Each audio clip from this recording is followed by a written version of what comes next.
Buenos días, estimada comunidad. Sean bienvenidos a la sesión 2 del Seminario de Investigación del Área de Educación Superior del Departamento de Matemática Educativa del CIMBESTAT IPN, el seminario de los jueves.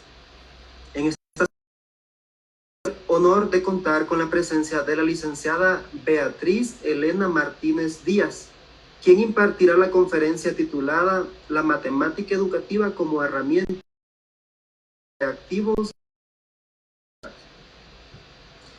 Beatriz Elena Martínez Díaz es egresada de la licenciatura en Docencia de la Matemática en la Facultad de Pedagogía e Innovación Educativa de Baja California. Se ha desempeñado en matemáticas y física en educación media superior. Ha participado en congresos nacionales e internacionales como la Escuela de Invierno en Matemática Educativa, EIME, la Reunión Latinoamericana en Matemática Educativa, el Simposio Internacional en Matemática Educativa, CIME en Costa Rica, y el Congreso de Matemática Educativa. Actualmente es estudiante de la maestría en Ciencias con especialidad en Matemática Educativa del Departamento de Matemática Educativa del Centro de Investigación y de Estudios Avanzados del Instituto Politécnico Nacional, el CIMBESTAT IPN. Su investigación se enmarca en la línea de la evaluación del aprendizaje desde la matemática educativa y es dirigida por el doctor Ricardo Arnoldo Cantoral Uriza.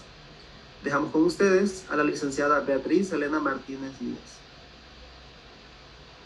Bien, muchas gracias por la presentación, Henry. Y pues antes que nada, antes de iniciar, pues también un agradecimiento a todos los que están aquí escuchando, ya que sus comentarios finales van a ser pues, muy provechosos para la finalización de mi trabajo. Quiero saber si ya están viendo en la pantalla la presentación.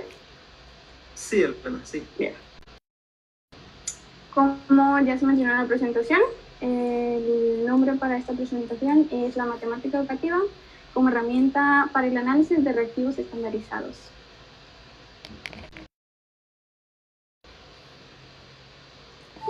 La estructura de la presentación va a llevar este orden acerca de, bueno, primero hablaré sobre las motivaciones que me llevaron a la problemática alrededor de ella, el planteamiento de una hipótesis de investigación, aspectos teórico-metodológicos, un ejemplo del análisis que estamos haciendo y algunos pues, resultados preliminares y referencias al final. Para comenzar con la motivación, bueno, esta surge en realidad de mi inserción en el campo laboral, cuando yo comencé a dar clases de matemáticas en una escuela. Las clases se desarrollaban a lo largo de un semestre, al cual se dividía en 3 parciales. De esos 3 parciales, 2, yo participé como diseñadora de mis estudiantes. Ya para el tercer examen, en sí el que más valor tenía para la calificación de los estudiantes, ese examen no lo elaboraba yo, sino que lo elaboraba un comité de profesores de todos los bachilleratos. Y bueno, entonces lo que hacía ese comité es que ellos diseñaban un examen en base al programa de matemáticas con el que se regía la escuela, y ellos ya comenzaban todo este diseño y construcción de un examen estandarizado en este caso. Y bueno, eso para mí dio como que me puso en una especie de choque, porque en realidad no me sentía cómoda aplicando ese examen a mis estudiantes, ya que ese examen no necesariamente reflejaba la manera en cómo yo había enseñado una noción matemática, o si en tal caso de por tiempo o algo así no lo había alcanzó a enseñar, eso no se tomaba en cuenta en ese examen. Entonces yo entré mucho en conflicto con ese tipo de pruebas en realidad. Eso también aunado ya cuando entré a la maestría, hice pues una revisión dentro de la línea de evaluación educativa en general. Entonces, dada la experiencia que yo había tenido al evaluar, mientras me encontraba dando clases y con lo reportado en la investigación, fue que decidimos centrar este proyecto en lo que son la evaluación externa en gran escala o la evaluación estandarizada. También, más que nada, porque encontramos que, por ejemplo, Care y compañía han mencionado que en los últimos años se han ignorado la capacidad que tienen estas evaluaciones internacionales y nacionales para arrojar datos que permitan, en ese sentido, empoderar e informar a los maestros. Entonces, estas fueron como que las razones que nos orillaron que nos fueron haciendo tomar la decisión de estandarizada como centro, en este caso, del proyecto. Bueno, ya después comenzamos a ver diversas problemáticas que había alrededor de la aplicación y el uso de la prueba estandarizada, entre los cuales se puede encontrar el denominado Teaching to the Test o lo que es la enseñanza para la prueba. En este sentido, no es más que cuando los profesores comienzan a entrenar para el momento en que les toque a ellos responder una prueba estandarizada. En ese sentido, esa problemática se acerca mucho a mi experiencia, ya que yo tenía que normar un poco la manera en cómo yo enseñaba para que mis estudiantes pudieran contestar la prueba que venía en el último parcial. Otra de las problemáticas mencionan Fernández Alcaraz y Sola, que es el uso político de los resultados. En este caso, ellos mencionan que generalmente se hacen inferencias o análisis muy superficiales sobre el resultado de estas pruebas, y a no reflejar a ciencia cierta o a grandes rasgos lo que el dónde están parados los estudiantes más en ese momento de contestar la prueba. Y la tercera problemática, que es la que nos va a interesar para nuestro proyecto y para esta presentación, es lo que Keitel y Kilpatrick y Van den Helvert, Pangwisser y Becker denominan como el dominio psicométrico. Esto haciendo referencia a que ellos mencionan que el diseño y análisis de pruebas internacionales o nacionales se encuentran a cargo en su mayor parte por psicometras o personas expertas en el procesamiento de datos.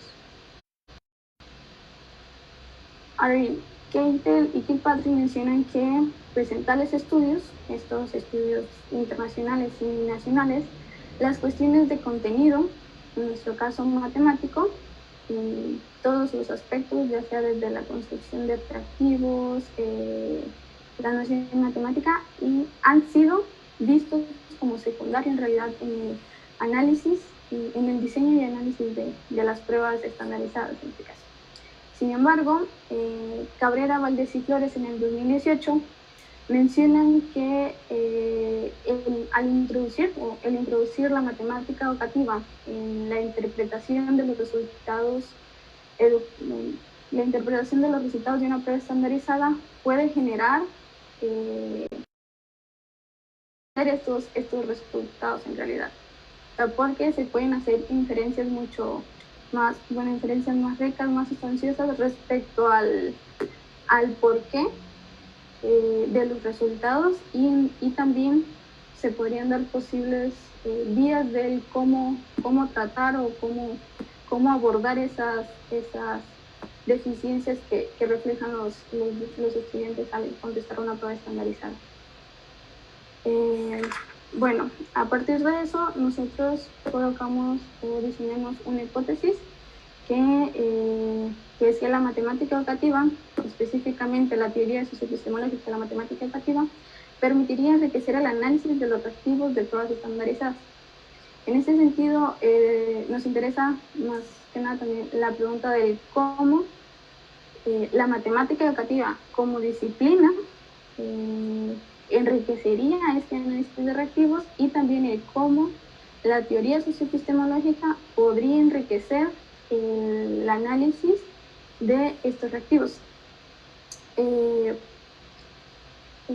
Y haciendo como distinción en estas como preguntas, es lo que me gustaría mencionar que para efectos de esta presentación, todo el desarrollo siguiente de la presentación se va a encontrar más centrado en el cómo la matemática educativa como disciplina permite enriquecer el análisis, ya que el análisis desde la teoría socioepistemológica sigue en desarrollo.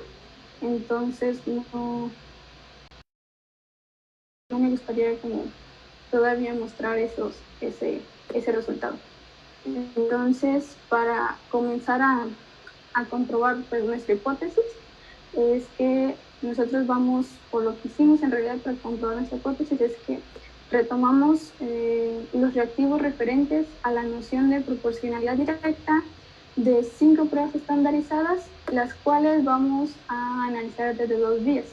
La primera es de la teoría socioepistemológica, para el análisis de la actividad matemática puesta en juego en cada uno de los reactivos, es decir, el analizar el problema. Y desde la psicometría, la vamos a utilizar para analizar la construcción de las opciones de respuesta. Y bueno, para las consideraciones teóricas metodológicas, pues partimos de que la teoría socioepistemológica plantea que la construcción y la significación de las nociones matemáticas proviene del uso situado del conocimiento matemático. Este uso se expresa mediante las acciones y actividades que se ven reflejadas en el modelo de alineación de prácticas, y estas mismas acciones y actividades se van a ver o las podemos identificar mediante los indicadores que Cantoral, Montiel y Reyes Gasperini establecen en lo que denominan un análisis refinado de las acciones. En este caso, los primeros 2 indicadores, el qué debe hacer y cómo lo debe hacer, referente a las acciones del sujeto, a las acciones que realiza el sujeto, y el para qué lo debe hacer y el por qué lo hace, referente a las actividades. De ahí dentro, tomando en cuenta ya la psicometría, que Santisteban menciona que generalmente la definición de psicometría suele ser muy general, pero a grandes rasgos esta es la medición de lo psicológico. Entonces, en este caso, la psicometría tiene una rama de desarrollo que es el diseño de test psicométricos, que en este caso es donde entra la prueba estandarizada, la cual describiremos en este trabajo, que es aquella prueba objetiva que pasa por un proceso sistemático en el que se determinan sus objetivos, las normas para su diseño y su aplicación de la prueba, y se establece también cómo se interpretarán esos resultados. O sea, toda la prueba estandarizada pasa por todo un proceso, no cualquier prueba en este caso puede ser llamada prueba estandarizada. Entonces, lo que la vuelve estandarizada en realidad es todo ese proceso de construcción, desde establecer el objetivo de la evaluación, cómo vamos a evaluarlo, qué se necesita demostrar en esta prueba, cómo vamos a diseñarlo, cómo vamos a aplicar el examen y cómo vamos a analizar esos resultados que nos arroje la prueba en este caso. Otras de las nociones o aspectos que vamos a estar retomando desde la psicometría, específicamente desde en el diseño de los reactivos, es lo que se denomina una especificación, que la especificación son todas esas normas para el diseño de un reactivo, desde su sentido, en este caso evaluativo, de qué es lo que se busca evaluar con lo que se buscaría evaluar con ese reactivo, así como sus normas un poco más técnicas, en el caso de cómo deberá encontrarse redactado el reactivo, la cantidad de palabras que debe tener ese reactivo, los distractores que se deberían emplear, la instrucción de ese reactivo para que se logre responder, en este caso, el reactivo. Otro sería en este caso el reactivo como tal, que en este caso se encuentra conformado por varias partes. En este caso, el problema se encuentra desarrollado a partir de lo que se denomina una base del reactivo, que esta base es como ese estímulo en forma de pregunta o enunciado, incluso un enunciado incompleto al que debe responder el estudiante. En este caso, esta base se va a complementar ya sea con las instrucciones o los textos adicionales, o sea, textos adicionales, lo que le da como un contexto al problema, y además con lo que podría ser también una figura adicional, que en ciertos casos puede no tenerla en realidad. Sin embargo, en este reactivo que está de muestra, se ve como es la figura adicional la que aporta los datos que el estudiante deberá poner en juego. Ya las opciones de respuesta en este caso se encuentran divididas en una respuesta correcta, que es la que el estudiante debe aspirar a encontrar, y lo que son distractores. En este caso, los distractores son errores plausibles que el estudiante podría cometer o podría desarrollar al resolver tratar de encontrar la respuesta correcta. Ahora bien, para el diseño de las opciones de respuesta, se tienen como diversas directrices, en este caso, para las opciones de respuesta en general. Los distractores cumplir con estas 5 directrices. En este caso, las 2 primeras haciendo alusión específicamente a la respuesta correcta de que debe ser solo una, acompañada de esos distractores posibles, y de que la opción correcta debe estar repartida en caso que la respuesta no termine siendo siempre la opción A, sino que hay que variar un poco en ese sentido. Ya las siguientes 3 directrices van a conformar también parte del método, en la manera en cómo vamos a analizar desde un punto psicométrico el diseño de los distractores. En este caso, que el conjunto de cada ítem debe aparecer estructurado. En este caso, Moreno, Martínez y Núñez refieren a estructurado, a que debe contener un mecanismo de ordenamiento de todas las opciones de respuesta.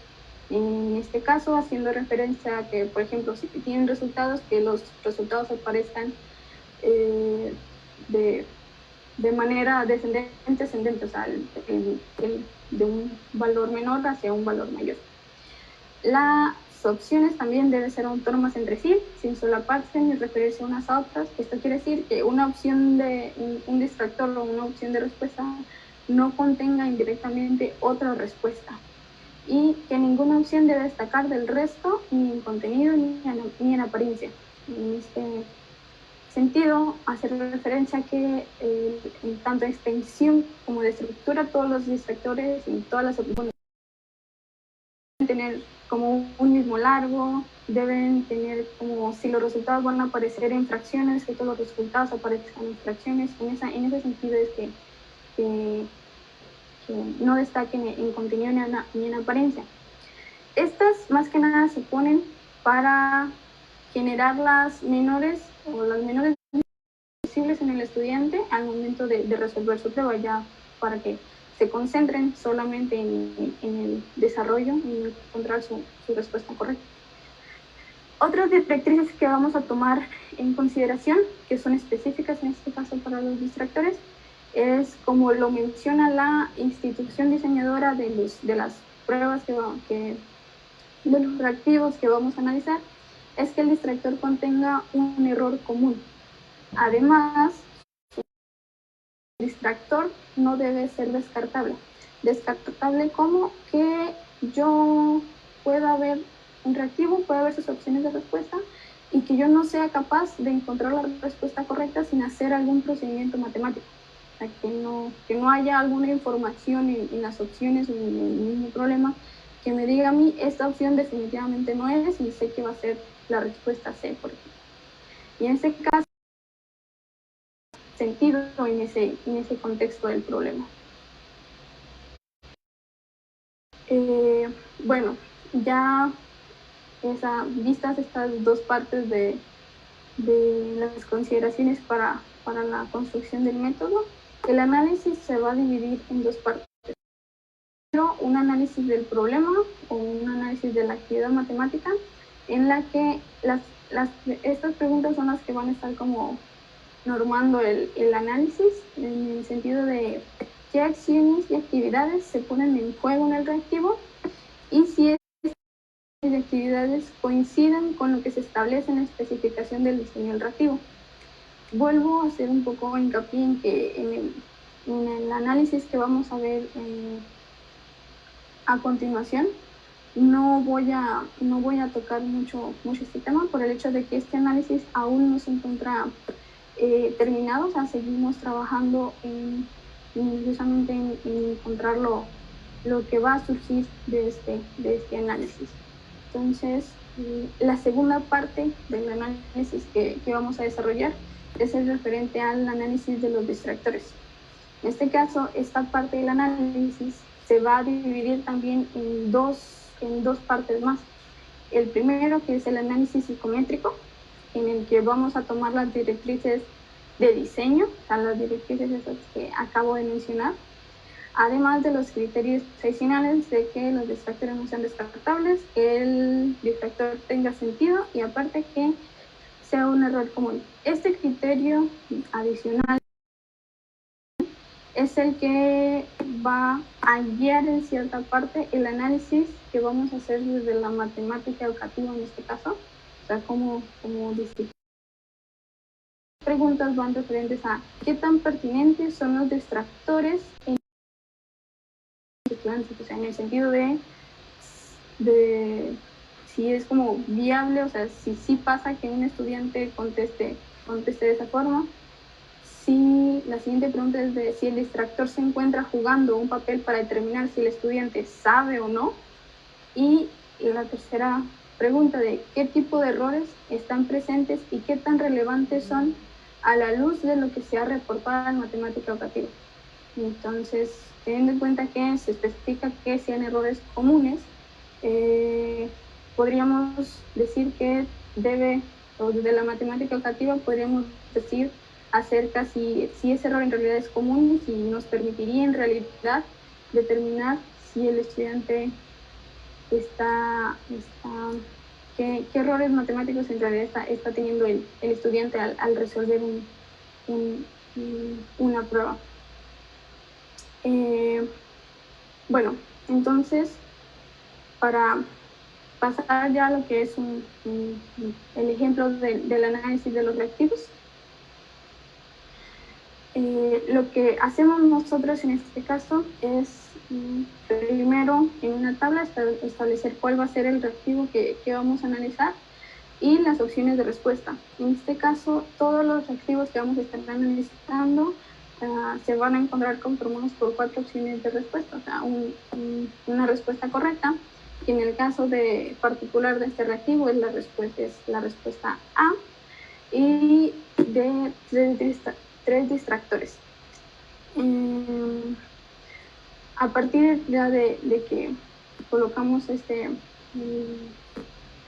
el problema y sus opciones de respuesta, es que hacemos o realizamos la primera fase del análisis del problema del ejercicio, en donde ponemos en juego o nos hacemos ya las preguntas de estos indicadores de el qué debe hacer el estudiante para responder al reactivo, cómo lo debe hacer y para qué lo debe hacer.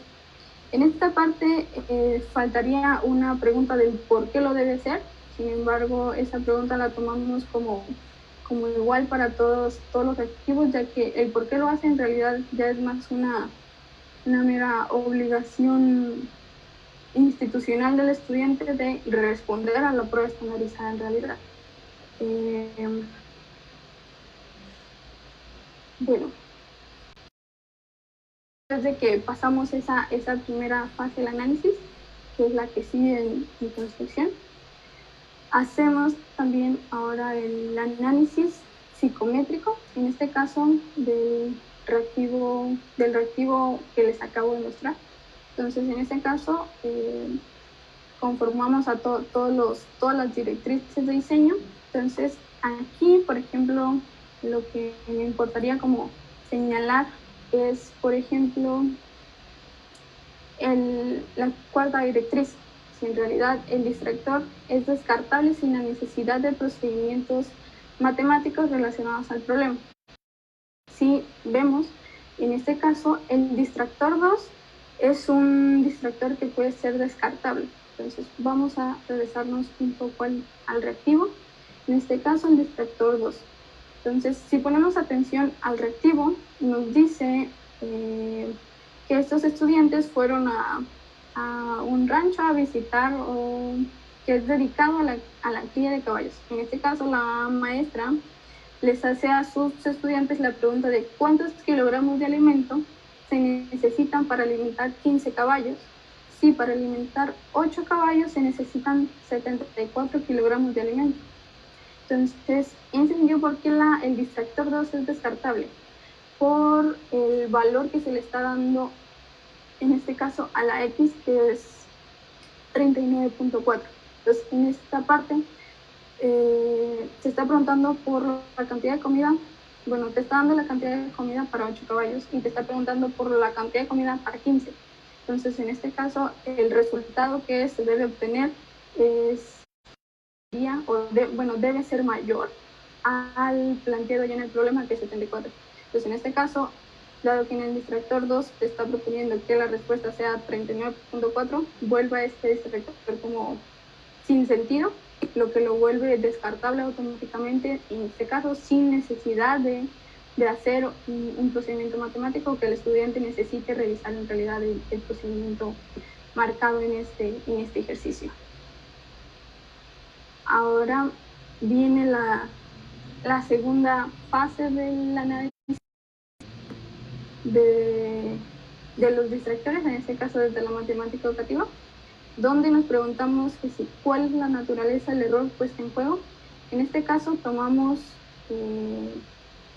las categorías propuestas, en este caso por Horta, que dada que se encuentran descritas sus categorías, nos permite utilizarla para poder categorizar también los errores que se están presentando en estos reactivos.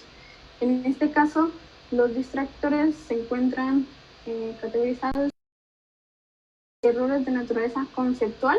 Sin embargo, el distractor 3 también se le suma la naturaleza que es un procedimiento, es un error procedimental. En este caso, ¿por qué?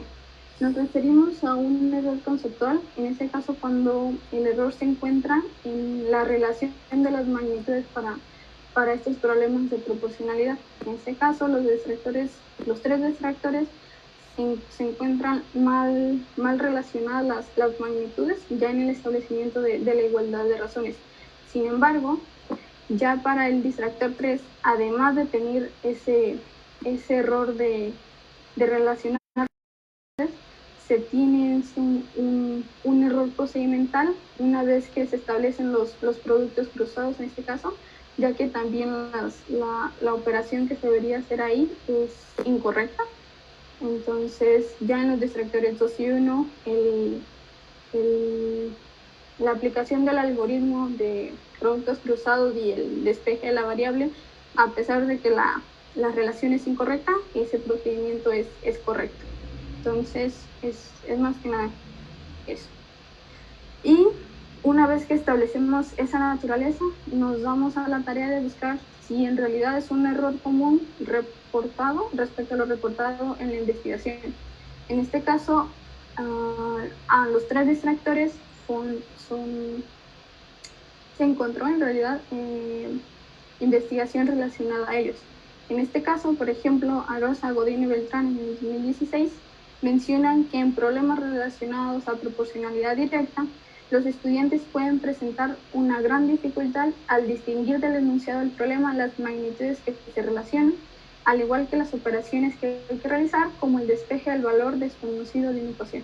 Entonces, respecto a lo reportado en la investigación, nos dice que sí es un error común que cometen los estudiantes, y además es un error que, ya dado que se encuentra reportado, podría dar como luz o podría proponer alguna acción de mejora en este sentido.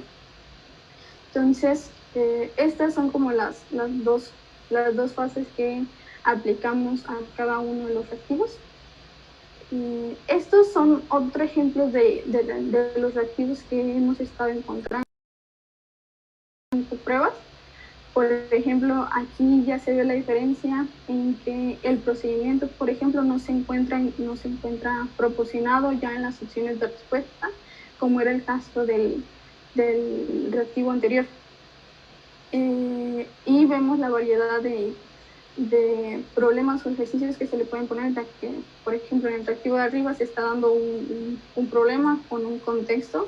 Sin embargo, en el reactivo de abajo ya es simplemente una proporción ya dada, lo que nos bueno, el tener como estos diferentes tipos de reactivos en tanto su enunciado y la manera en cómo se proporcionan, nos han hecho como también dar o pensar en realidad que, por ejemplo, este reactivo donde el automóvil de Jorge consume 12 litros de, y en realidad al estudiante utilizar una mayor variedad de posibles vías para resolver el reactivo, a diferencia del reactivo anterior, donde ya se centra al estudiante en un solo procedimiento para resolver el reactivo, por ejemplo.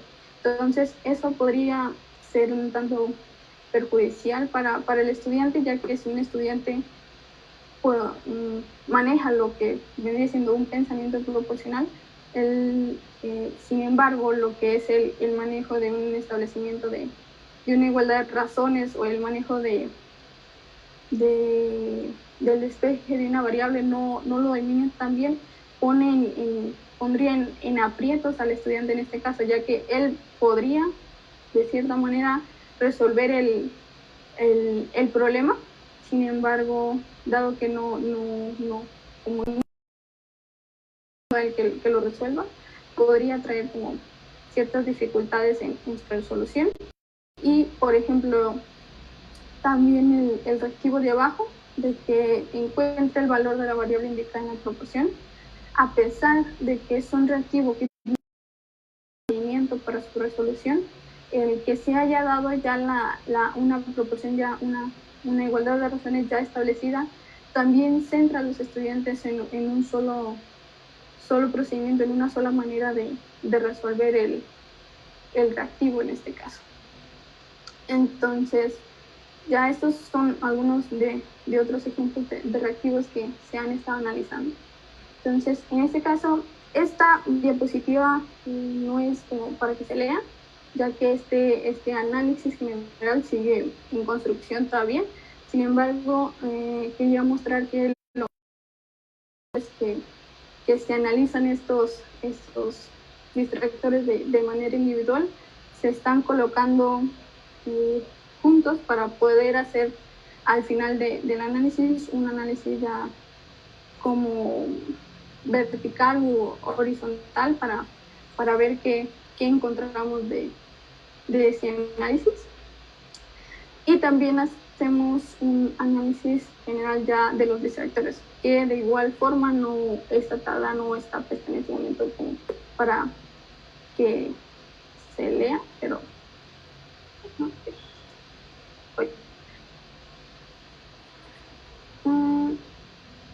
no sé dónde puedo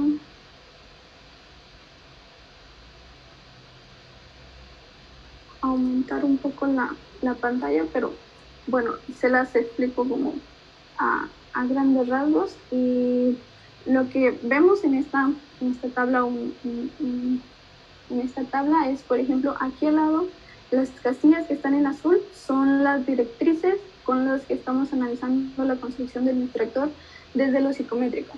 Y las casillas en verde son las preguntas que estamos haciendo, en este caso de la matemática educativa.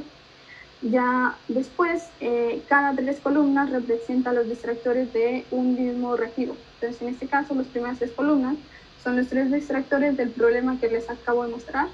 Las otras 3 columnas son los otros 3 distractores del segundo reactivo y así consecutivamente.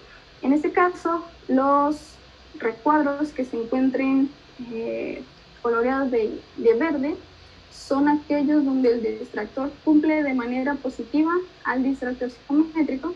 Los cuadros puestos en rojo son los que muestran, para el caso de los cuadros azules, que el distractor no cumple psicométricamente con esa directriz. Al igual que para el análisis de la matemática educativa, a los tipos de errores también les proporcionamos un color, que en este caso a los errores conceptuales son los que se encuentran de amarillo, los errores procedimentales son los que se encuentran de azul, y en este caso hay un tercer tipo de error que es denominado en este caso arbitrario. Arbitrario, ¿en qué sentido? De que no se tiene a ciencia cierta una manera en cómo el estudiante podría llegar a esa respuesta, ya que nos dimos a la tarea de resolver los reactivos y de encontrar un camino que nos llevara a seleccionar cada una de esas opciones. Entonces, cuando está marcado en el morado, es en realidad porque no encontramos una manera plausible en cómo un estudiante podría llegar a seleccionar ese distractor como respuesta correcta. Y la última casilla, de igual forma, la casilla que está en verde representa aquellos errores presentados en los distractores que se encuentran reportados en la literatura, y los negros son aquellos que no se encuentran reportados en la literatura en este caso. Entonces, a grandes rasgos, ¿qué podemos ver con esta tabla? Es, por ejemplo, en el caso de este recuadro verde con el número 1, es, por ejemplo, un distractor que en este caso geométricamente no es viable, ya que no cumple con todas las directrices para su diseño y además es descartable, pero es un error que se encuentra reportado en la literatura. Entonces, en ese sentido es donde nosotros comenzamos a pensar de, bueno, o sea, si bien el distractor no se encuentra construido psicométricamente bien, pero desde la matemática educativa ese error nos permitiría ver qué es lo que está pasando con el estudiante, o sea, por qué pudo, el porqué de la selección de su respuesta, y dado que se encuentra reportado, también se podrían dar como posibles vías de mejora. Entonces, en este caso, lo que nos hace pensar es que en realidad es un distractor o un problema que en realidad no habría que eliminar, sino que se debería buscar un contexto que vuelva viable a ese distractor, tanto desde la matemáticamente y desde la matemática educativa como psicométricamente hablando también. También tenemos distractores que en este caso son buenos en ambos sentidos, o sea, son distractores que psicométricamente son viables, que no son descartables, que son autónomos entre sí, que no contienen indirectamente a otra respuesta en ellos, o sea que el distractor tiene sentido en su contexto, y además son errores que se encuentran reportados en la literatura. Entonces, desde este punto, ese sería un buen distractor. También tenemos el distractor que es lo contrario, en este caso al ejemplo 1. En este caso estamos hablando de que el distractor psicométricamente es ya que no es descartable, ya que es autónomo, tiene sentido en el contexto del problema. Sin embargo, no se encontró reportado en la literatura que ese error fuera un error, en este caso común, o sea, no se encontró algo que pudiera dar evidencia de cómo podríamos abordar a ese error en este caso.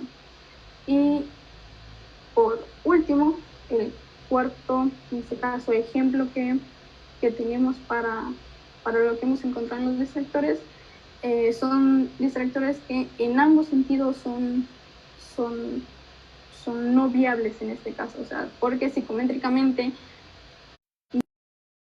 adecuado, ya que es descartable o es un distractor que no tiene sentido en el contexto que se está, en el sentido, en el contexto del que se está planteando en el problema, y además tampoco se encontró reportado en la literatura este error común en este caso. Entonces, esto es un poco de parte de lo que hemos ido encontrando en este análisis de los distractores desde estas dos vías, desde la psicometría y desde la matemática educativa. Bueno, entonces, como algunos resultados preliminares, si bien de este análisis en el que no hice hincapié en esta presentación, sin embargo, algo que podemos decir que hemos comenzado a ver de estos distractores, de estos problemas, es que se observa que la mayoría de los reactivos que hemos relacionado, que se relacionan a la proporcionalidad directa, se encuentran centrados en el uso de lo que es la igualdad de razones, el algoritmo de productos cruzados y el procedimiento algebraico para encontrar lo que es el cuarto valor faltante en el problema o en la opción de respuesta también.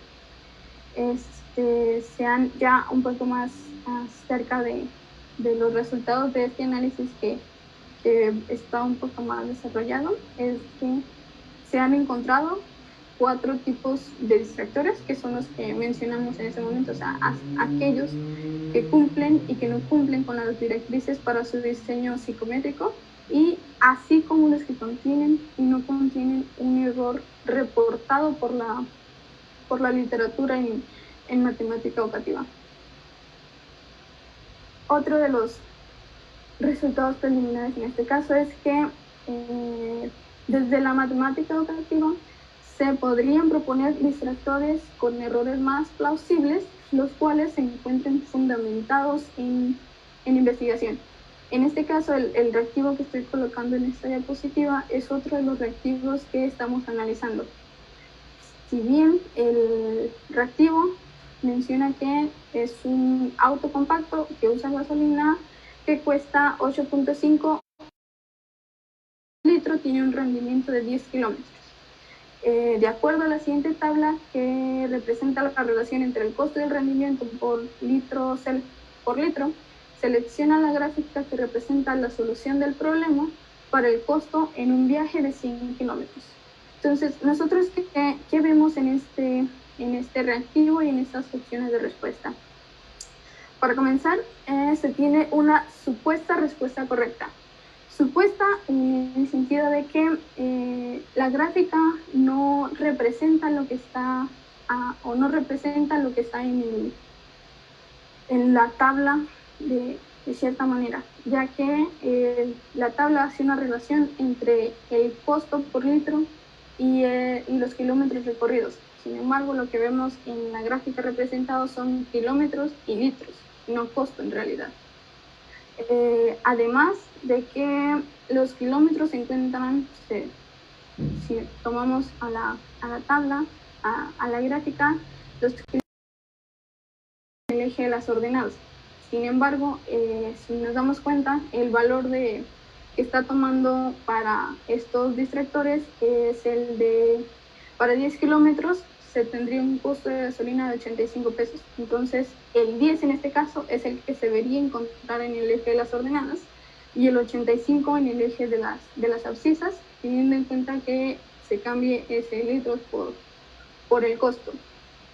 Además, si tomamos en cuenta el contexto donde está planteado el problema, se está hablando de un auto con un tanque de gasolina en realidad. Entonces, cuando el tanque de gasolina llega a ceros, no se tendrían valores, en este caso, negativos, por lo que la gráfica tampoco estaría representando de una forma real el problema en este caso. Y bueno, entonces, ¿qué es lo que nosotros vemos aquí? Que en realidad ya se encuentra reportado en la literatura que los estudiantes suelen, en este caso, en este tipo de representaciones, no tomar en cuenta este contexto, y lo que genera que alarguen lo que viene siendo la representación, la recta de esa tabla en la gráfica. Sin embargo, lo que se podría hacer, o lo que se podría hacer para, en este caso, proponer unos distractores que sean más viables, en este caso, que también permitan dar información relevante sobre qué es lo que no está entendiendo, qué es lo que pasa con el estudiante que no logró encontrar una respuesta correcta, más que el hecho de tener una circunferencia, por ejemplo, entre los distractores o la representación de lo que es una constante en la gráfica. Entonces, uno podría ver en realidad este reactivo y ver que definitivamente el distractor 2 y el distractor 3 no son, en este caso, distractores viables, o sea, se vuelven distractores, en este caso, descartables, significativamente no viables. Entonces, se ha visto que se podría proponer que en realidad se conserva lo que en este caso se está considerando una supuesta respuesta correcta, teniendo en cuenta que se cambie el litros por el costo y se represente de la manera adecuada la relación en la gráfica. Es agregar entonces la respuesta correcta, agregar en este caso otra gráfica donde se tomen en cuenta en realidad los valores establecidos nada más en la tabla, o sea, porque ya se ha demostrado que en la representación, o al tratar de encontrar la representación gráfica, en este caso de una representación tabular, los estudiantes suelen dejar de lado, en este caso, algún valor que no se encuentre en esta tabla, pero que forme parte en realidad de la relación que se está representando en este caso. Entonces, si un estudiante podría ver en realidad o pensar que esa tabla comienza en lo que vendría siendo la coordenada 8.5,1 en este caso, entonces no comenzaría en este caso la gráfica desde el origen en la gráfica. Y bueno, eso es como más o menos lo que hemos encontrado como resultado, de que en realidad sí se podrían, en este caso, proponer distractores un poco más viables, en este caso, que permitan dar información, o sea, que se puede dar indicios del por qué ocurre ese error y también indicios de cómo abordarlo a través de lo reportado en la matemática educativa. Bien, ya también como algunas conclusiones preliminares hasta este momento que llevamos el análisis, es que basados ya en el análisis estamos comprobando que la matemática educativa permite enriquecer el análisis respecto al diseño de los distractores que conforman las opciones de respuesta a los reactivos de pruebas estandarizadas, y además que este análisis que estamos realizando podría permitir a profesores e investigadores tener una herramienta para diseñar y analizar reactivos de pruebas estandarizadas, así como tener opciones para la intervención educativa. En este caso, el que permita a profesores tiene como importancia o relevancia para mi trabajo, ya que estas pruebas que yo estoy analizando son diseñadas por profesores. Entonces, la institución de educación media superior, en este caso, toma a todos sus planteles y selecciona a los maestros encargados del área de matemáticas, los reúne a todos y son ellos los que comienzan a hacer este diseño desde establecer el objetivo que se quiere evaluar, el cómo se va a evaluar, qué es lo importante que aparezca en el examen, los reactivos y los distractores que deben aparecer. Entonces, al ser profesores, no siempre tienen una formación como muy especializada en esta área de la psicometría e incluso de la matemática educativa. Entonces, este análisis podría brindarles a ellos, en realidad, una herramienta que les permita un poco sistematizar el proceso en cómo ellos construyen esos reactivos para aplicarlos a sus estudiantes, y que también les permita dar cuenta del por qué y el por qué ocurre y el cómo podrían abordar. Entonces, ya para efectos de esta presentación, ahora vienen ya algunas referencias. Y pues muchas gracias y quedo atenta a sus preguntas y comentarios. Bien, agradecemos a la licenciada Beatriz Elena Martínez Díaz por su presentación. A continuación iniciamos la fase de preguntas y comentarios de nuestros asistentes en la sala del Zoom y también del público que nos acompañó desde la transmisión de Facebook.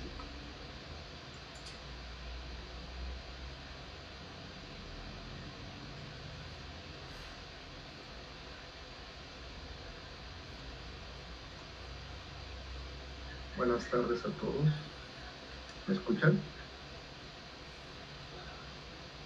¿Puedo empezar? Sí, muy bien.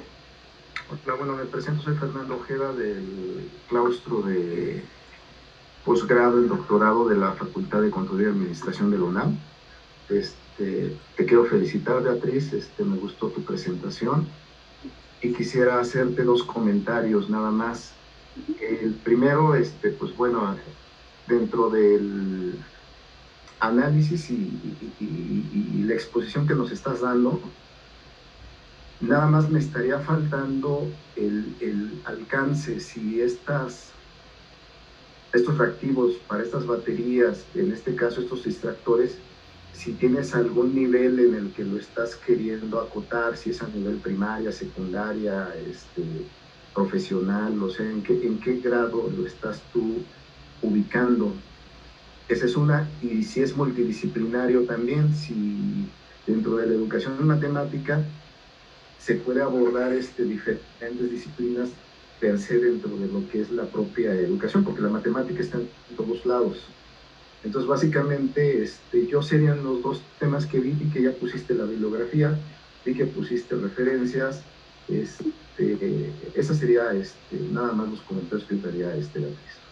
Ya, bueno, sí, respecto a qué nivel, lo estamos ubicando ahorita en educación media superior, en bachillerato, ya que estas pruebas son para específicamente estudiantes de entre 15 y 18 años, pero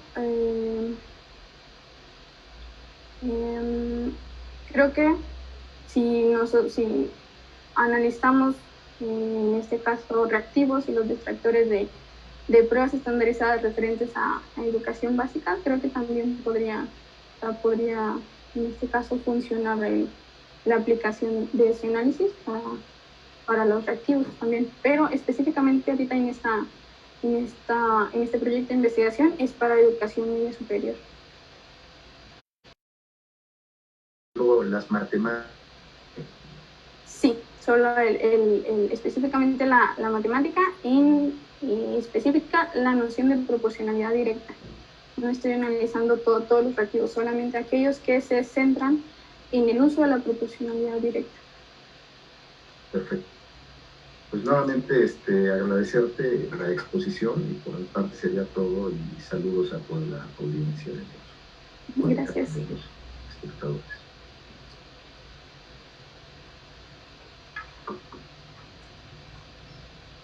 Muy bien, gracias a Fernando por su pregunta. ¿Alguna otra pregunta?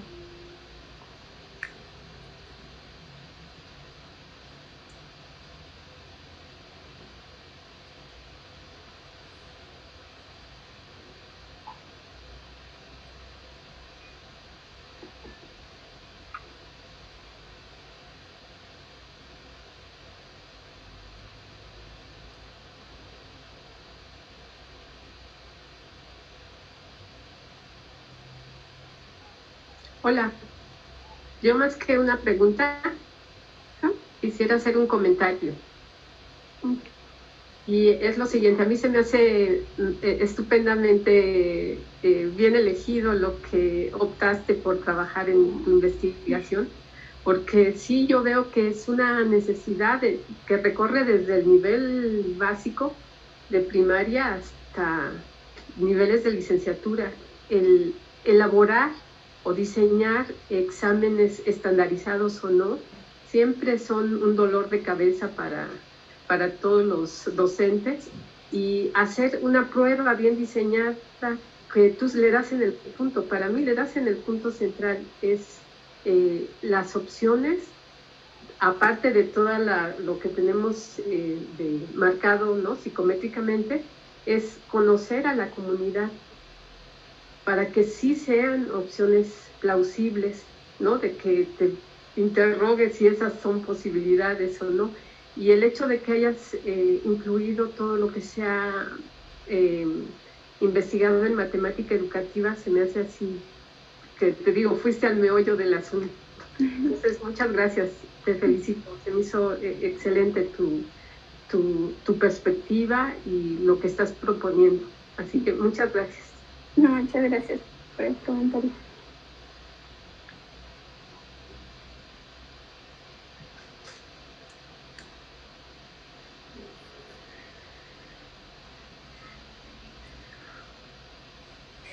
¿Alguna otra pregunta?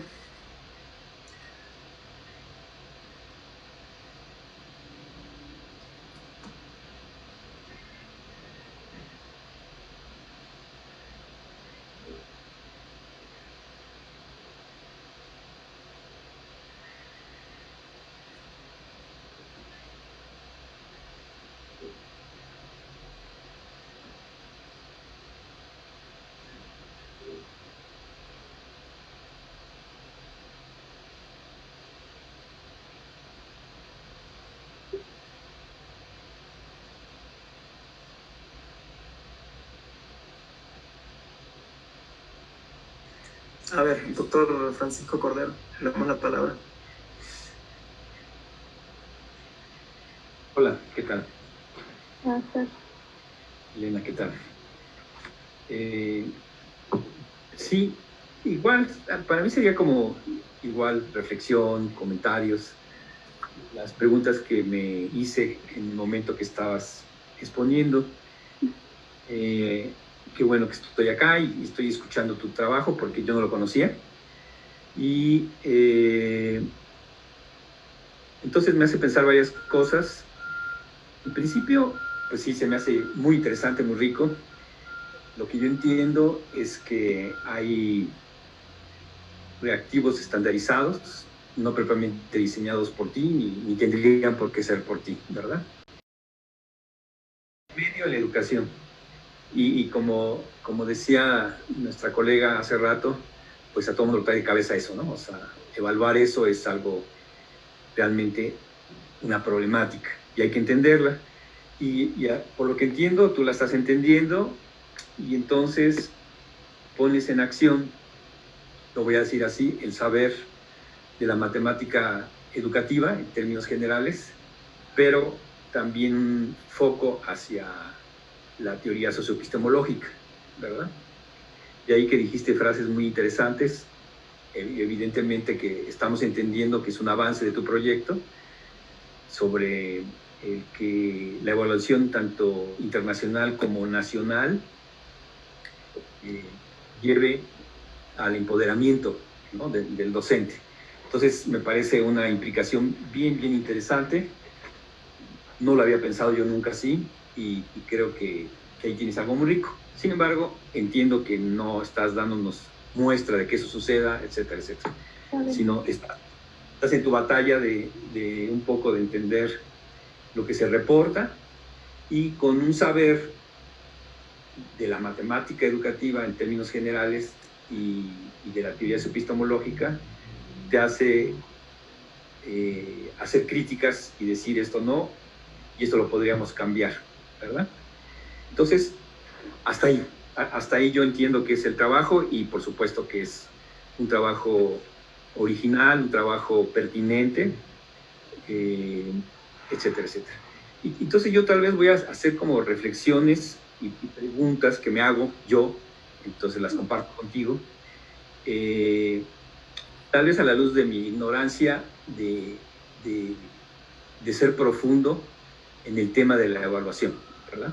Sabemos todos que muchos de los que somos socioepistemólogos, cuando uno va a los escenarios, no falta la pregunta, ¿no?, de algún docente, de alguna docente, de decirnos que el trabajo socioepistemológico es bien interesante, pero ¿qué pasa con la evaluación?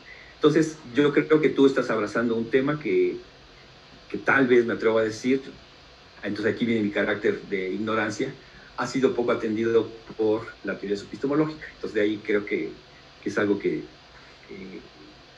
es muy válido y lo necesitamos, ¿no? Necesitamos entender muchas cosas. Entonces, el asunto, entonces, yo diría, si yo pensara entonces aquí viene mi pensamiento, ¿no? Si yo pensara en una evaluación y pensara en estos reactivos estandarizados a la luz de la teoría socioepistemológica, entonces quiero pensar que el osar, el hacer una evaluación a la luz de la teoría epistemológica, pues sería algo revolucionario. Es decir, eso inmediatamente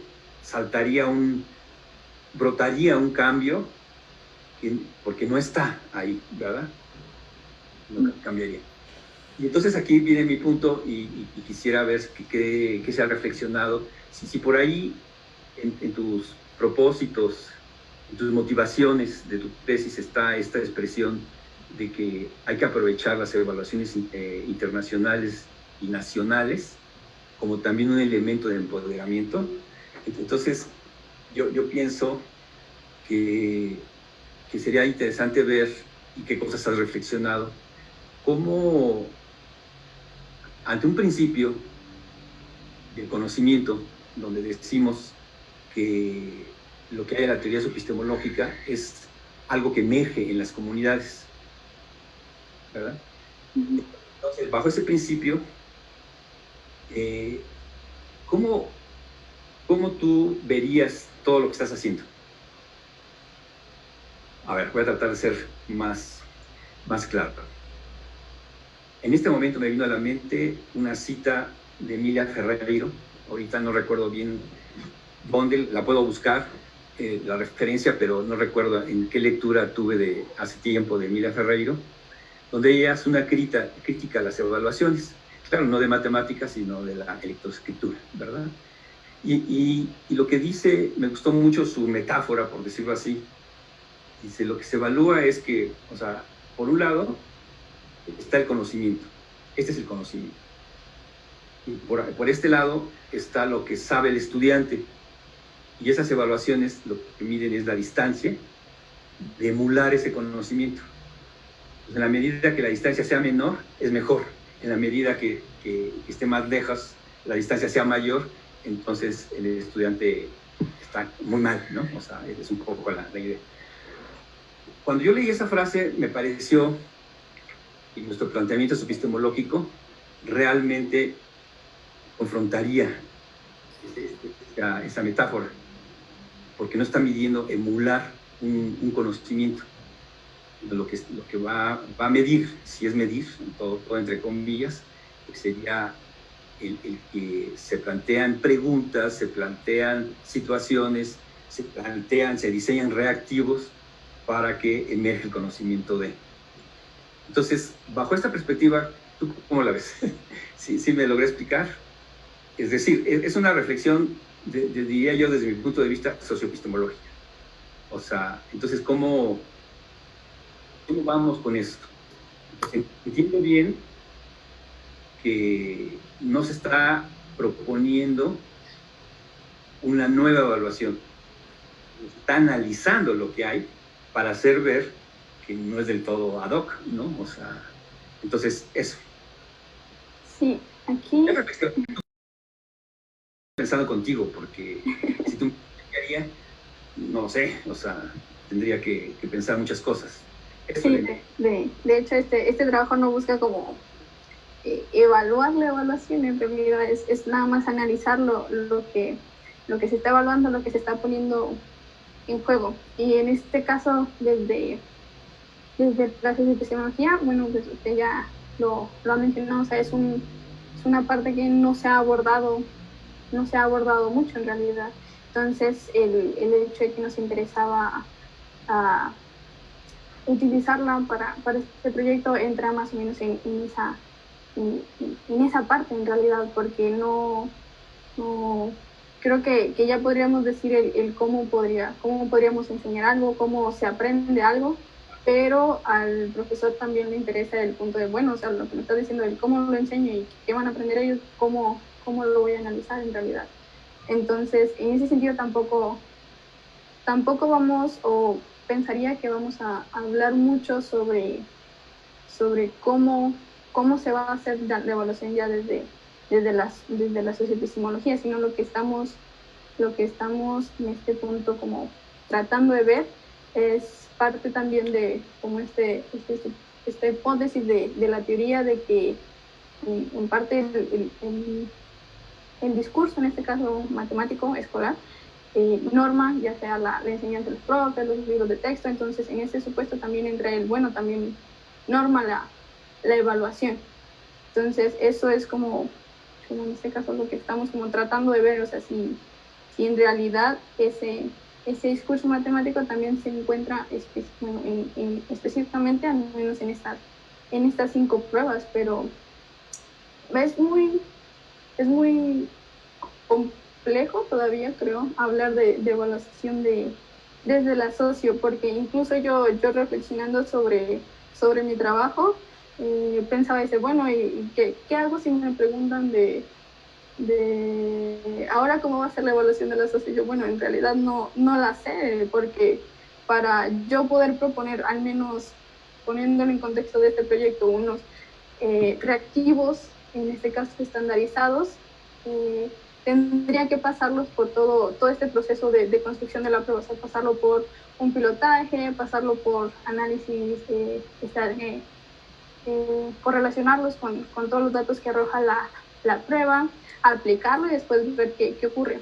Pero después me ponía a pensar yo, bueno, si hacemos una prueba, en este caso diseñada por la socioepistemología, lo más seguro es que psicométricamente que los estudiantes no salgan del todo bien, o sea, que no los resultados sean en este caso como no tan favorables a una prueba diseñada por la socioepistemología en este caso, porque es algo que se debe, si vamos en este punto proponer una prueba desde la socioepistemología, o si en un futuro, o sea, hablando de si se llega a proponer, se tendría que hablar también de que donde se aplique esta prueba, los estudiantes deben de estar bajo una enseñanza basada en la socioepistemología y aprendiendo lo que podríamos decir de cómo se aprende una noción matemática de la socioepistemología, porque un estudiante que lleva 15 años tomando clases bajo un discurso matemático escolar y le ponemos una prueba que nosotros desde la socioepistemología mencionamos viable, creo que el estudiante llegaría como una especie de choque en realidad, de que no es la manera en como yo he estado aprendiendo, no es la manera en cómo me enseñaron, en realidad no tengo cómo responder correctamente a una de estas preguntas. Entonces sí es como todavía un tanto complejo. Creo que para poder empezar también a hablar a grandes rasgos de evaluación en la socio, también tenemos que emparejarla con hablar también de que también se está enseñando mediante la socio y el estudio, y se está desarrollando lo que los estudiantes están desarrollando, en cómo nosotros decimos que una noción matemática surge en ellos de manera, en este caso, virtual. ¿No? Esto último me pareció muy interesante lo que dijiste. Tal vez es igual a nivel de reflexión. tal vez se va a tener que caer, porque sí, tú lo haces más así radical, dices, bueno, y entonces, bueno, ahora los evalúo, pero no a todos les voy a poder enseñar socio, etc. Entonces yo te diría, no creo que sea así desde mi punto de vista, o sea, lo que yo estaría pensando, pero lo que sí creo es que si hay una connotación que son exámenes internacionales, pues está lo estandarizado. Entonces aquí es donde seguramente debe haber una tarea de cómo el saber específico se tiene que hacer estandarizado. O sea, en este caso, no estamos esperando que todos se hagan socios en el mundo, ¿no? Tal vez en el país, no lo sé, pero no creo, pero lo que sí creemos es que ese saber que se expresa en la socio le pertenece a todos. Entonces aquí vendría cómo caemos en una dimensión de estandarización para que estén todos, ¿verdad? O sea, y eso pues sería un problema que no es tuyo, evidentemente, que deberíamos de ir pensando tal vez hacia allá, ¿no? Hacia ese camino. Sí, pues muy bien, Elena, yo te lo agradezco. Muchas gracias. Gracias a usted. ¿Ya ves? Ya va el trabajo. Sí, ahí va. Claro que sí. Felicito, gracias. Gracias a usted.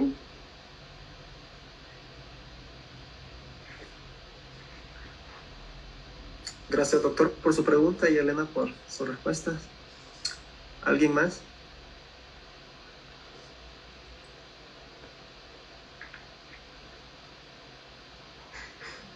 Doctora Gisela. Muchas gracias. Bueno, también voy a hacer más que preguntas, algunos como comentarios y pues ahí algunas reflexiones con Elena. Voy a contar ahí como la anécdota de hace unos días revisando mis libretas, encontré estos post-its donde me pusieron sus ideas de investigación en el curso de metodología. Entonces voy a leer la idea de Elena. Ay, qué pena. Entonces, bueno, Elena puso la evaluación a nivel aula o curricular de un tópico algebraico desde un enfoque socioepistemológico. ¿Qué métodos usar? ¿Qué estrategias? ¿Qué instrumentos? Si se hablaría de una evaluación alternativa.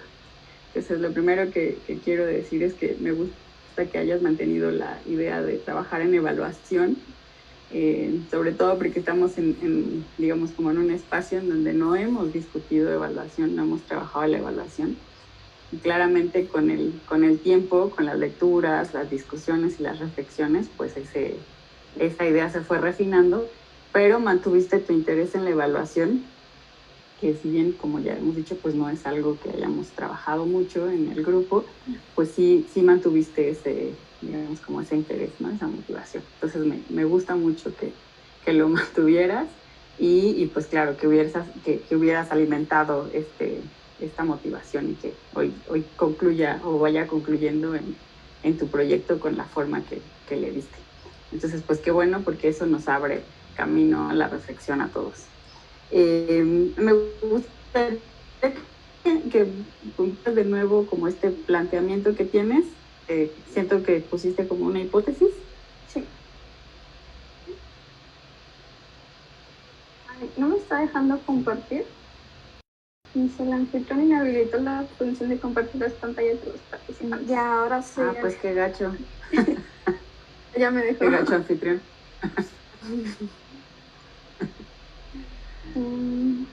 Ya. Bueno, voy platicándote un poquito mi idea.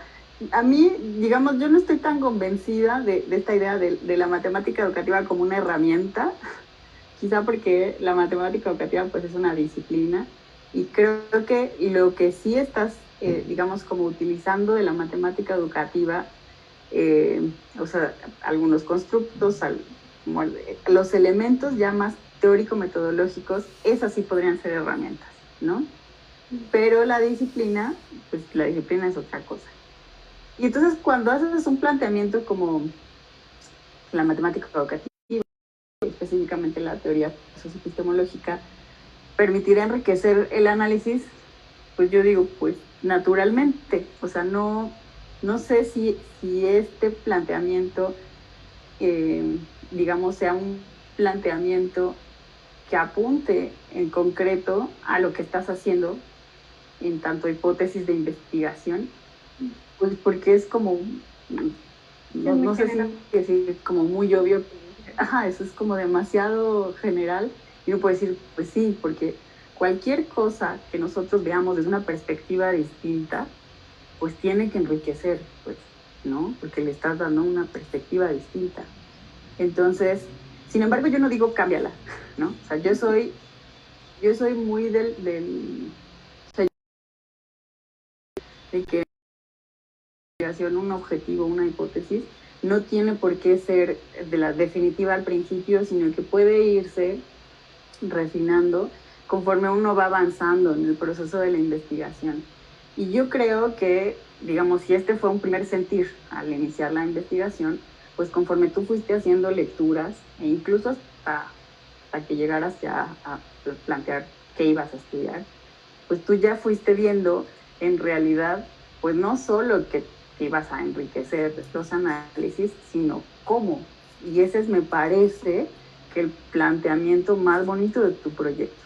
O sea, cuando los profesores reciben estos cursos para hacer los ítems de las evaluaciones, yo estoy segura que reciben el mismo curso los profesores de todas las asignaturas. Así como suele pasar a veces con los enfoques, ¿no? Porque sale más barato. O sea, no hay esta preocupación por atender a los saberes. Y porque además, al ser estas pruebas como más estandarizadas, pues también ahí hay un elemento como de política. O sea, tenemos que seguir las tendencias internacionales, ¿no? Entonces, pues hay como recomendaciones o lineamientos generales, ¿no? Entonces, pues es como muy natural que los profesores no tengan estas herramientas para mirar lo particular de sus saberes. Y a eso, pues le podemos sumar, en el caso de la situación nacional, que nuestros profesores en el nivel medio superior, pues no necesariamente van a tener una formación docente en la que pues reconozcan a la matemática educativa como un campo de saber que les pueda informar formar e informar sobre elementos para enriquecer estos, digamos, como estos ítems, ¿no? Entonces hay como muchos factores, ¿no? Entonces, pues claramente que la disciplina, y pues una teoría que además problematiza el saber, pues va a enriquecer. Pero aquí el asunto es cómo. O sea, en particular, ¿qué estás haciendo tú con ese análisis? Me parece que de solo decir va a enriquecer. Entonces, pues esto ya se vuelve como, o sea, la respuesta a eso es sí. Bueno, pero eso no es una respuesta de una investigación. Y tu investigación va a decir mucho más que eso. Entonces, sí me parece que esto hay que irlo como refinando. Entonces, no es que la tengas que cambiar, sino que la tienes que ir refinando conforme vas avanzando en la revisión bibliográfica, en todas las decisiones que tomaste en tu investigación, ¿no? Porque lo que revisaste, las decisiones que tomaste fueron muy buenas para el momento en el que ya enfrentaste tus datos. O sea, tú tomaste tus datos con toda conciencia de lo que querías ver y cómo lo ibas a ver. Y los resultados que estás generando, o sea, lo que estás viendo ya, es así súper específico, súper claro. Entonces, lo que estás encontrando ya no es un sí me enriquece, ¿no? Entonces, pues sí conviene que esto no se quede tan en términos generales. Entonces, era solo una observación. Gracias, doctor. Y sí concuerdo con usted en realidad. Sí, sé que hace falta ir como especificando un poco más ya todo el hacia dónde va. Porque sí igual en una presentación anterior también me hicieron el mismo comentario. Bueno, y sí, la matemática educativa sí permitiría enriquecer, o sea, cualquier análisis permitiría enriquecer, pero la pregunta aquí es el cómo. Y, o sea, cómo lo estoy viendo. Entonces sí concuerdo de que hace falta refinar esa parte. Muchas felicidades. Gracias, doctora. A ver, le damos la palabra a Grisel. Hola, buenas tardes a todos. Bueno, tampoco no es pregunta, como mencionan los demás, es más como pensamiento que se me quedó en la mente de lo que mencionaba el doctor Cordero y la plática que tuvieron anteriormente sobre entonces cómo se podría abordar o cómo este acercamiento a la evaluación de la socio. Y durante la presentación que nos acabas de brindar, mencionaste un punto que se me hizo también muy interesante, que no lo había pensado o no creí que lo fueran a tocar en la presentación, que es el empoderamiento docente. Entonces, yo creo que por ahí podría ser un muy buen indicio para la evaluación, en el sentido de, pues he estado yo en talleres de empoderamiento docente, pues he tenido la oportunidad, y sí hay una confrontación, o sea, por parte personal, sí sentí esa confrontación de cómo debo yo de enseñar la matemática o cómo creo yo que sería más enriquecedor enseñar la matemática. Entonces, sí te deja como pensando en cómo lo he estado trabajando, en que quizás no estoy propiciando una reflexión en los alumnos. Entonces, sí hay como confrontación, como mencioné, el empoderamiento docente. Entonces, creo que estoy alucinando y ya estoy muy elevada en mis pensamientos. Entonces, creo yo que se podría hacer como, pues por ahí, o sea, un empoderamiento docente, trabajar con el docente primero y posteriormente, si hubo un empoderamiento docente, que ya hay trabajo de ello, donde sí hay este cambio en el profesor. El profesor, yo digo y creo yo que tendría la capacidad de poder proponer, de acuerdo a lo que ya está trabajando, cómo evaluar a sus estudiantes, de acuerdo a lo que yo estoy enseñando y lo que yo quiero lograr con ellos. En este caso, creo yo que sí hubiera un pequeño cambio, en el sentido de que ya no sería como de una pregunta y quiero su respuesta tal cual, sino ya con el proceso de empoderamiento docente ya uno se preocupa más por cómo están pensando los alumnos, cómo lo solucionaron. Entonces creo que ya el docente se fijaría más en eso al momento de presentar una evaluación a sus estudiantes. Y lo estoy mirando de acuerdo al aula. Y sobre como exámenes estandarizados, como mencionaban, de que es que para poder, creo que mencionaron que quizás hubiera como un pequeño conflicto en el sentido de si llevo 15 años o toda mi vida estudiantil trabajando de cierta manera, por ejemplo en la socio, vienen y me ponen un examen estandarizado, quizás tenga problemas.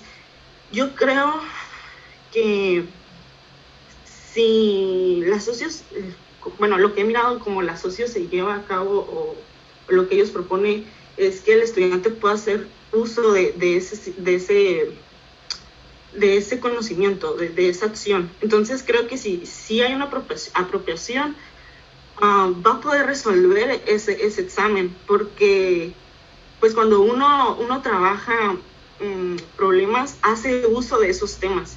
Entonces creo que pues no creo que tuviera tanto problema en el sentido de ello, porque sí estamos usando matemática, pues, o sea, hasta creo que se les haría fácil, porque ya te lo están pidiendo tal cual lo que quieren en el examen estandarizado. Te dicen, saca la proporción, saca la raíz cuadrada. Entonces es como que, no sé, y, pues, o sea, puede ser como tipo hipótesis o algo que se podría ver, quizás no vaya por ahí, quizás sí, te digo, no sé, nada más estoy mencionando lo que yo pensé cuando estaban platicando ustedes. Y sobre tu trabajo, la verdad, a mí se me hizo muy bien, como mencionaban, creo que es un muy buen inicio para el tema de evaluación, y que podría dar muy buenos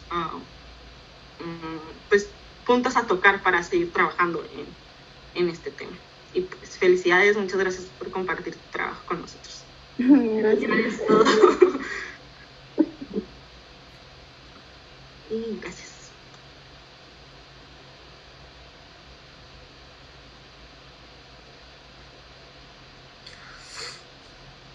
Muchas gracias, Grisel. ¿Alguien más?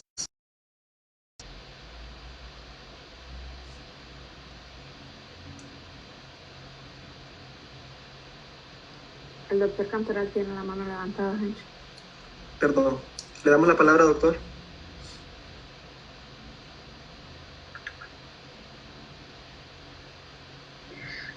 Hola.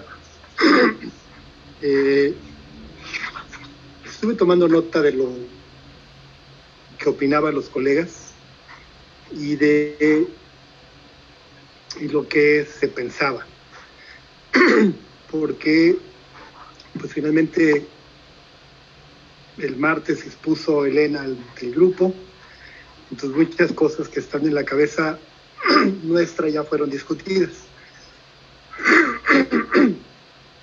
Sin embargo, las diré para ampliar el espectro. A veces la mejor propuesta es una crítica y algo que en el medio se escucha es que incluso políticamente, es que las evaluaciones estandarizadas no sirven y que son contrarias a un cierto espíritu educativo y la oponen a la evaluación formativa sin darse cuenta que puede ser estandarizada y formativa. Pero este es el debate de partida, este debate. Y lo planteamos como pregunta positiva y es, bueno, ¿a quién sirve?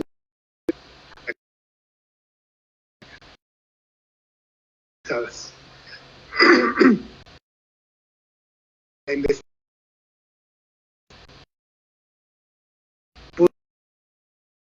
personal que le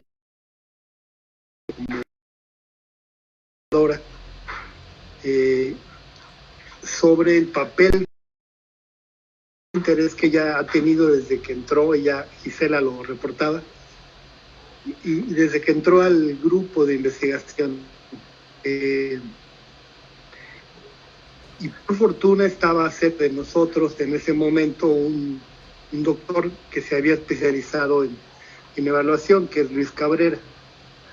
Y eso ayudó a la reflexión.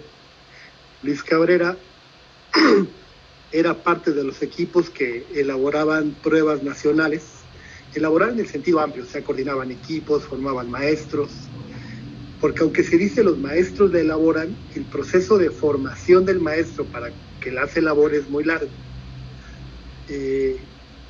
O sea, no es que se te ocurra preguntar, sino hay todo un proceso. Y siempre quedaba lo que ya han señalado mis colegas y cómo está la socio ahí. Era una pregunta que estaba en el ambiente y a cada rato lo decían los compañeros. Entonces el objetivo fue cambiar la experiencia personal, es decir, Elena sabía muy bien por qué era importante esto y tenía ella una postura sobre la importancia del uso de las evaluaciones estandarizadas, pero también había una intuición del límite que tenían, o sea, no servían para todo. Hubo que pasar de esta experiencia científica, personal, a una experiencia académica. Y antes que proponer, fue preguntarnos, bueno, ¿y qué hay? Por la misma inmadurez del grupo. ¿Qué hay? Y pues hubo que leer artículos, discutir con mucha más gente. Buscamos cercanía con especialistas, en particular con Felipe Martínez Rizo, que toda la vida se ha dedicado a esto, a la evaluación. Luis entró en contacto con el grupo de Gago y nosotros la SEP teníamos ya un vínculo con gente que hacía psicometría. Pero siempre quedaba esa espina, Elena. ¿Y la socio qué? O sea, no era grave, se podía hacer sin socio. Pero la angustia estaba en el medio. Bueno, aquí viene mi punto.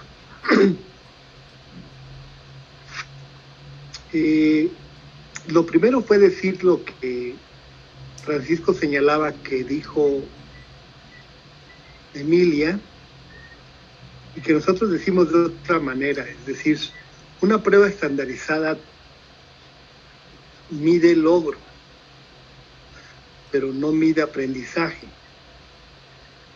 Entonces la pregunta importante es cómo podría medir aprendizaje. Y aquí chocan las visiones.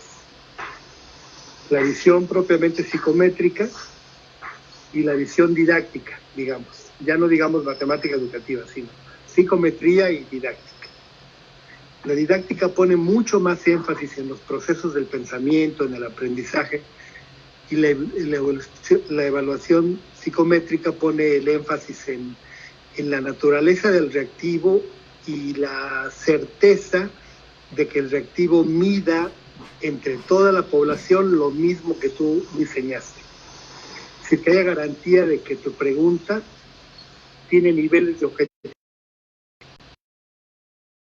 objetivos diferentes, ambos válidos. Y aquí es donde vino, yo creo, la contribución de, no sé, me parece que pudo haber sido hasta inconsciente, de Elena, que fue, bueno, no analicemos cualquier pregunta, porque vamos a escoger algunas, no analicemos cualquier pregunta, sino escojamos aquellas sobre las que ya la asocio análisis y una problematización. O sea, porque sí veíamos que había preguntas que se podían contestar por descarte, ¿no? ¿Cómo le llaman? Que sí, es obvio. ¿Cómo es? Descartables, que es obvio que no es la respuesta. Y hay muchas de estas, porque el examen se hace tan rápido a veces y pues, el maestro medio le adapta el dato del año pasado. Y entonces hay muchas que son obvias. Por ejemplo, ahí en esta de los caballos, si hubieras puesto que más caballos comían menos, no tendría sentido. Pues ya sale, ¿no? Rápido. Entonces, tienes que cuidar con la psicometría que la pregunta garantice que todo mundo va a poderla contestar en cierto margen, o sea, que no sea que unos la entienden y otras no, sino que va a medir horizontalmente, pero va a medir un contenido, no necesariamente un proceso. Y lo más cercano a un proceso eran estas preguntas secuenciadas, como el de la regla de 3, que ponía pasos, ¿no? Sí. Y yo creo que aquí fue una contribución muy bonita, que fue apoyarte en investigación sobre el pensamiento proporcional, muy en particular de la regla de 3 simple, que la literatura mundial tiene ampliamente documentada. Es uno de los temas que más se han estudiado en el mundo. Y la socio tenía algo que decir. Si haces un análisis socio de las preguntas mismas, algunas son sin contexto, ¿no? Lo que Rodolfo te decía del martes. Sí. Entonces yo creo que ahí está el punto fino, y que todavía no está dicho, que había que poder decir en el reporte final, que es, pues sí, en general ya sabemos que pueden servir, pero pueden servir más para el profesor y para el investigador y para el alumno si la naturaleza de las preguntas viene de un cierto tipo de análisis. Porque va a hacer que el distractor no sea solo una opción plausible, sino una acción cercana al pensamiento. y eso no sé si lo podamos afirmar, pero al menos documentar. Y en ese sentido lo que claramente se tendría es una crítica a una cierta visión simplista de que la evaluación no sirve y ya. O la contraria, ¿no? Se acuñó el término de que lo que no se mide no se mejora, y en esa lógica se metió un montón de propuestas banales. Bueno, eso es mi valoración. A mí también me pasaba que a veces no veía cómo, pero siempre confié en que la lectura y conocer a más visiones iba a ayudarte, que fue lo que hice. Y ahora que ya está pues más agarradito, sí importa decirlo como una conclusión mucho más contundente. Es una opinión, Elena. Gracias, Doc.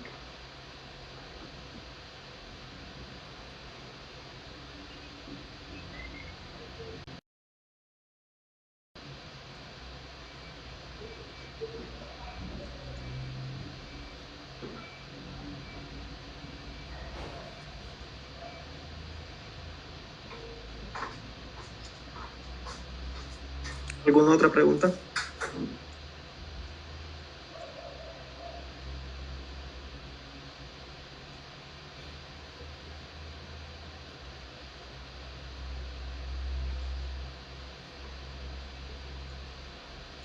Le damos la palabra a Sergio Rubio. Bueno, buenas. No sé si se ve, se escucha. Sí, Sí, Sergio. Gracias.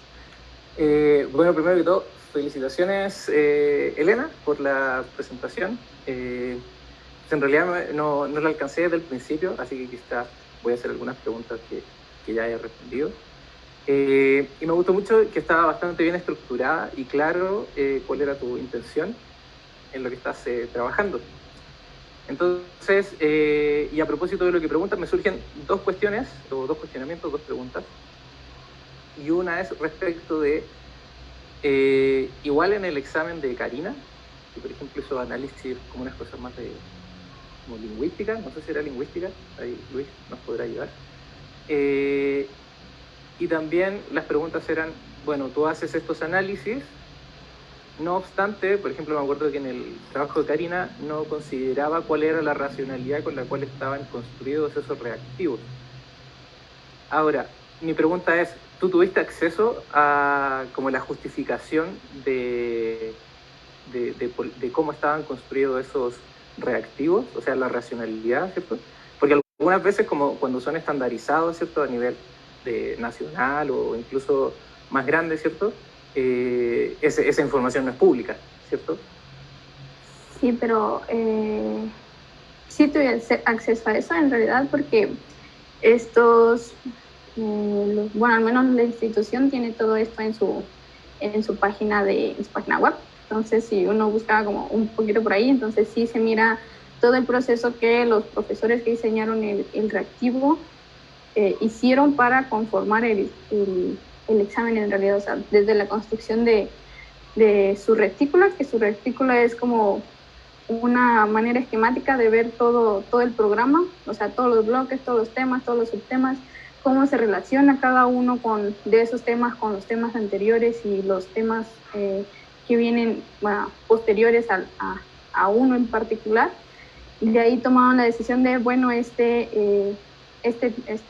tema es muy importante porque me va a ayudar para tantos temas al futuro, y era más o menos por ahí va bueno, entonces este tema es muy importante, tiene que estar en el examen. Entonces, una vez que se establecía como esa retícula de todo, cuáles eran como esenciales en realidad y cuáles eran importantes, pero podían ser como no puestos en el examen y no afectaba, ya que otro tema lo abordaba de manera indirecta, por ejemplo. Entonces, ya después de eso se venía un diseño como sobre las justificaciones, del por qué se iba a evaluar ese reactivo, y ya después venía el diseño. Una vez que se establecen las especificaciones de cada uno, viene el diseño de las especificaciones del reactivo, que esta especificación ya es la norma las normas, lo que debe seguir el docente diseñador para resolver, para diseñar ese reactivo, o sea, que ya está basado en qué conocimientos ellos están diciendo que es esencial que se evalúe en realidad.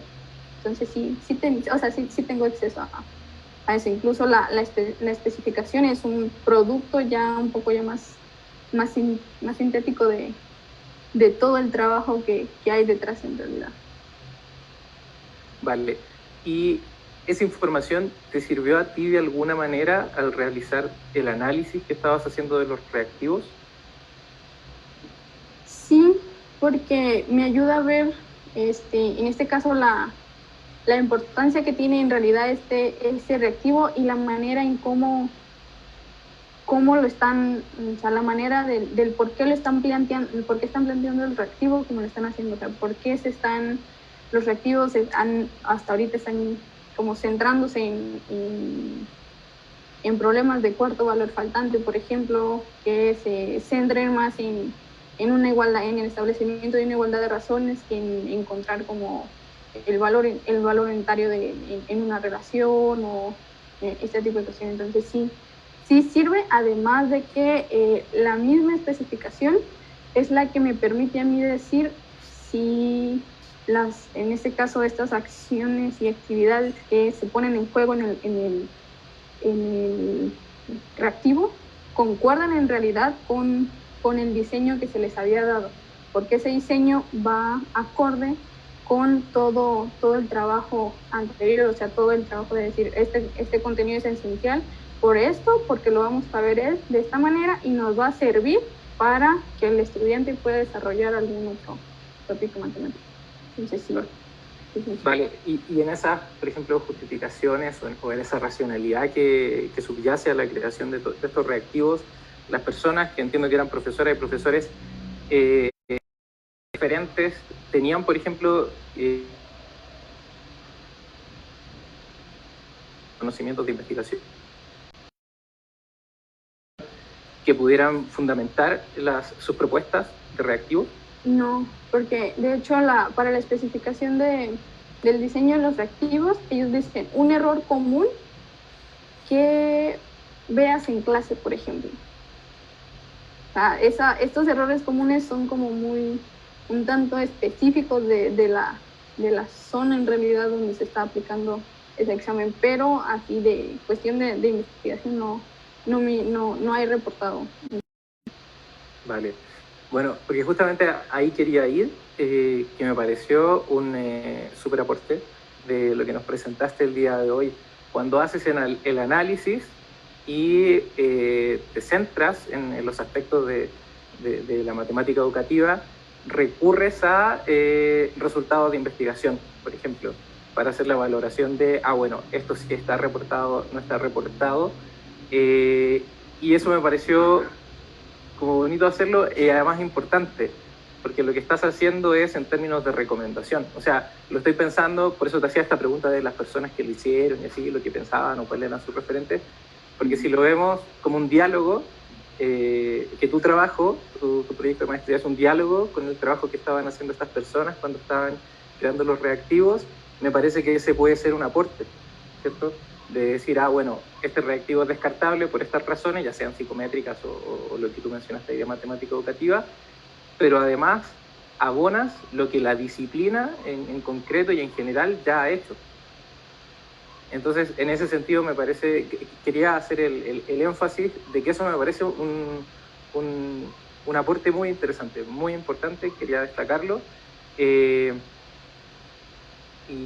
bueno, porque y además me queda, ya esta es otra pregunta, me queda la duda, pues entiendo también el contexto del seminario, el grupo que lo hace y que ahí trabajan la teoría socioepistemológica, pero no entendí cuál era el aporte de la teoría en tu trabajo o sea, vi las diapositivas, ¿cierto?, de las preguntas, el qué hace, cómo hace, para qué hace, que se utiliza mucho en términos del análisis de los datos. Entonces, ese era el aporte, lo que estás sacando o lo que estás tomando, porque sí se mencionaba mucho, pero yo decía, pero solo lo vi ahí. Porque, por ejemplo, el aporte de estos errores que ya están identificados en la investigación, pues en realidad de toda la disciplina, ¿cierto? No son propiedades de una sola teoría. Sí, aquí no hago como mucho hincapié todavía en el resultado propio de qué aporta la socioepistemología, porque esa parte del análisis todavía la sigo como refinando en realidad, o sea, todavía sigue en construcción. Entonces, ahorita lo que va es que sigo identificando como todas estas acciones de actividades que se ponen en juego en cada uno de los reactivos, y como todavía no termino de hacer esa parte, o sea, aún no logro hacer como esa contrastación. En este caso, ahora que estamos retomando la problematización de Daniela Reyes sobre lo proporcional directo, entonces aún no he llegado todavía a esa parte de contrastar las acciones de actividades que yo estoy encontrando con la epistemología de prácticas que en su trabajo. Entonces por eso no quise hacer como mucho hincapié todavía en ese resultado. O sea, sí tenemos como ideas más o menos ahí de qué es lo que va a pasar, pero como todavía no está terminado, entonces no quería tocarlo todavía mucho. Vale, se me está adelantando, entonces te estoy torpedeando la presentación que en realidad lo estás haciendo en este momento. Bueno, Elena, eso es de mi parte. Nuevamente, felicitaciones por tu presentación. Y bueno, muchas gracias a ti y gracias a la organización también por esto. Sí, gracias, Sergio.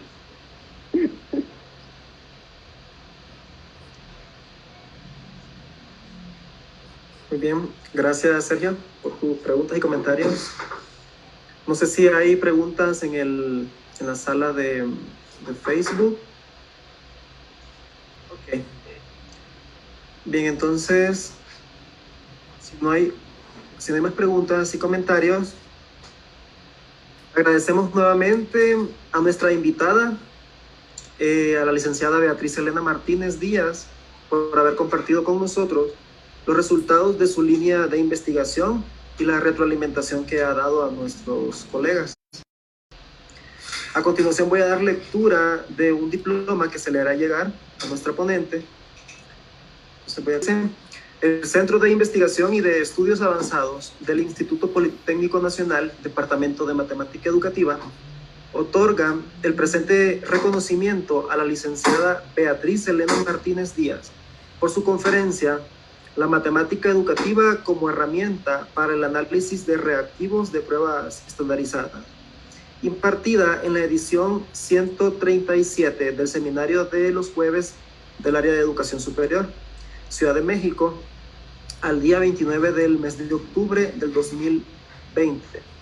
Firma la doctora Rosa María Farfán, coordinadora del Seminario de los Jueves en el Área de Educación Superior del Departamento de Matemática Educativa.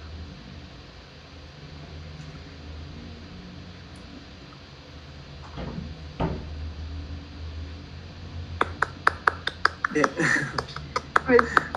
Pues muchas gracias por la invitación a participar en este seminario. En realidad siento que es un seminario pues justamente para esto, para que se den, que aporten en realidad al desarrollo y pues también conclusiones, cierres de trabajos de investigación del departamento. Y pues también muchas gracias a los asistentes y pues por todos los comentarios y preguntas hechas al trabajo.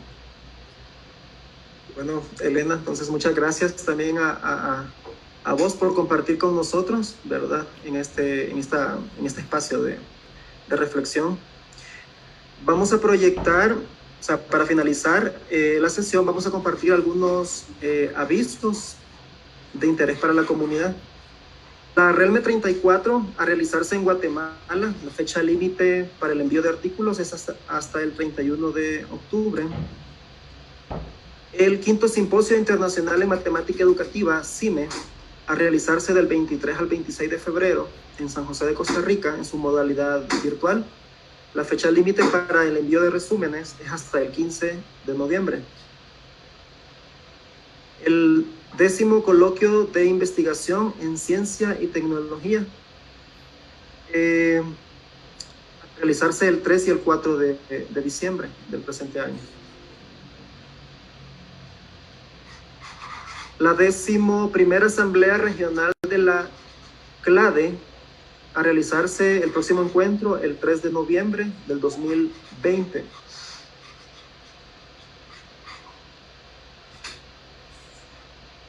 La sesión 28 del Seminario de Matemática Educativa en Comunidad, organizada por Juventud Clame, a realizarse de octubre del 2020. Les recordamos a toda la comunidad que si desean difundir algún evento o convocatoria de interés para la comunidad, favor dirigir la información a la cuenta de correo seminaes@sinvestab.mx. De parte del comité organizador agradecemos a la comunidad y a nuestra coordinadora, la doctora Rosa María Farfán Márquez, por todo el apoyo brindado, y los esperamos el próximo 12 de noviembre en la sesión del seminario de los jueves.